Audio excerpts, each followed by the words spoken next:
Hey YouTube, it's OG Kicks 86. That's Kicks with a Z, back with another sneaker review.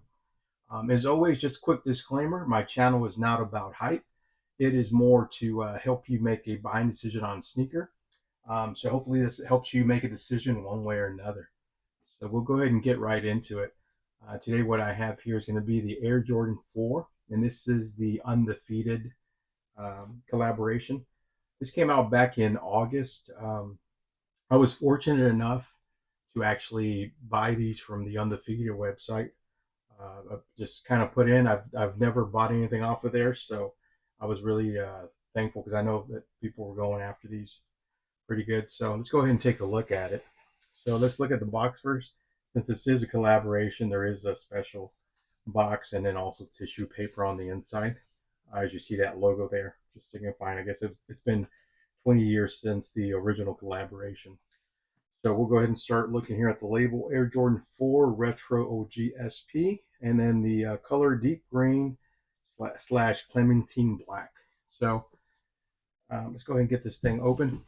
So once again, since this is a collaboration with Undefeated, you got the special paper there. And then the other thing I wanted to show you real quick is it did come with a postcard on the inside. Here it goes right here. This is the postcard here. Take a look at that. So, like I said, I was very excited to hit on these. I only had one entry, and I just kind of said, let's see what happens. So, let's get these things unwrapped, and we'll look at them. Quick note for all those that don't know, I think, if I'm not mistaken, Undefeated was the first collaboration, like major collaboration with like Jordan brand that blew up. I think these went as high as like 40,000 or something ridiculous like that I wouldn't pay for. Doesn't matter if I did have the money because I just think it's a lot of money for shoes that are going to go bad eventually. Um, so yeah, this is a shoe here. They are made of that what's it called, the nubuck, green nubuck, and they've been using way better materials just overall. That's why they're being wrapped individually like sandwiches. I don't know if you guys noticed that recently this year, but Jordan Brand is doing a little bit better job as far as using a few more natural materials in their shoes.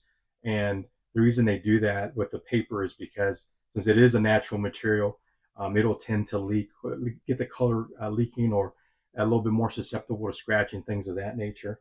And then if you want to see how good the suede is, hopefully it comes through on the camera, but there is some minor movement on there. I don't know if you'd call this suede or nubuck, but material feels pretty nice. Go ahead and go at the toe box here. Like I said, it's a very nice material for Air Jordan standards. As you can tell back here, we also have the sail or the aged color. It's not white, and I hope the camera picks that up. The columns on the inside of the air unit, they are that orange color that matches the laces. Um, these did come with black laces in them, but I don't think I would ever like wear those like that. So that's why I went ahead and put the orange laces in here. And actually, the black laces, let me show you real quick. I actually put in these Alma Menieres, and I think those look really nice. But anyways, let's get back to this shoe. This is the one we're talking about. So midsole, I mean the sole of it's black and orange as well, and then you do have this Jumpman logo here that also has Velcro. You can take it off. It says Jordan Rare Air on there, so they might have been making the Rare Air series, and they just went ahead and made them with the undefeated colors as well. I guess part of the manufacturing process. On the back, they do have the Nike Air on the back here, and then the sock liner is going to be like a gray color. Once again, this is a tag that came on the shoe. As you can tell, I already put them on to do it on feet kind of thing. And then this is where the orange laces would be. Again, these do come with black and the orange coming here, but I just showed you where my original black laces went. Let's go ahead and take out the insole so you can see it as well. Again, it's got the Undefeated logo on here, and it is an orange insole. Um, and then on the back of the tongue here, you see the orange color, and it also has Undefeated upside down. So Overall, a very cool shoe. Um, Nothing to complain about here, especially because I was able to get them for retail, and I was more than grateful.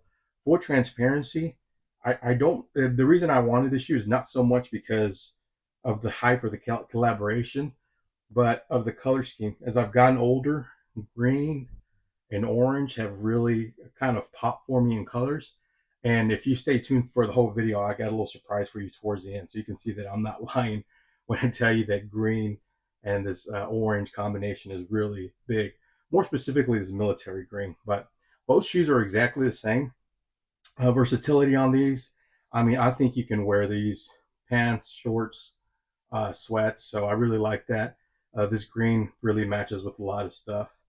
My final thoughts on these: if you are on the fence about buying them, um, right now they are on stock at $300 for the my size 9.5. Um, Number one, I would probably tell you if you really want them, I would tell you pull the trigger.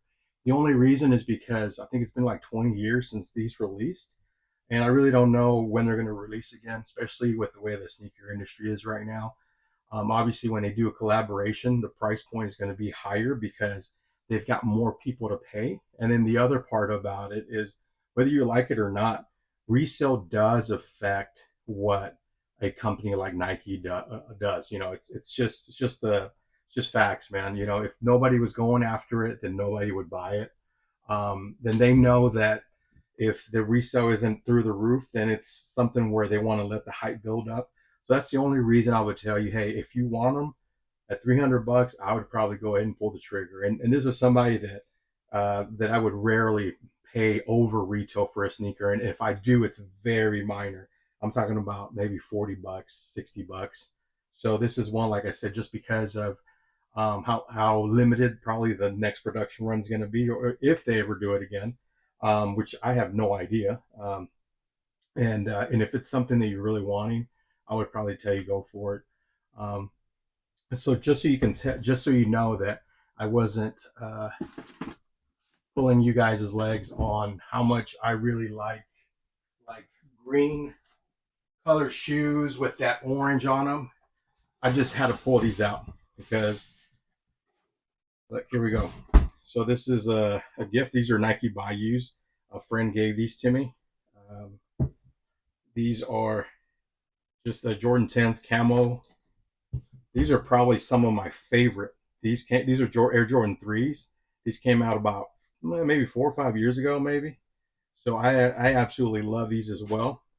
Um, One of my favorite silhouettes, the Air More Up Tempo. So as you can tell, it's the green and the orange again.